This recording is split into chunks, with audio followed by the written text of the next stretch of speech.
আপনারা সবাই কেমন আছো? নিশ্চয়ই ভালো আছো।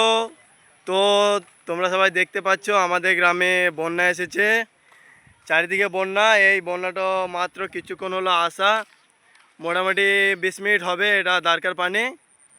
তাই আমরা এখন দেখতে এসেছি এই পোলাপানগুলোকে নিয়ে। এরা সব আমাদের গ্যাংয়ের লোক। তা তোমরা সবাই দেখতে পেয়েছো। যদি তোমাদের গ্রামে এরকম বন্যা হয় কি জানি না আমি, কিন্তু আমাদের এখানে হয়। আমাদের এখানে এটা মুর্শিদাবাদ খড়গ্রাম থানা। তো চারিদিকে শুধু বন্যার লাল পানি, লাল। ওই যে ওই জায়গাটা দেখতে পাওয়া যাচ্ছে, ওখান থেকে আমি একটু জুম করে দেখাই, ওখান থেকে পানি বার হচ্ছে। চারিদিকে শুধু বান আর বান। এটা কিছুক্ষণ হচ্ছে, মোটামুটি আধা ঘন্টা হবে হওয়া। এরকম যদি বান বাড়তে থাকে তো আগামীকালকে এই যে রোড দেখতে পাচ্ছ তোমরা, এই রোডের মধ্যেও পানি উঠতে পারে।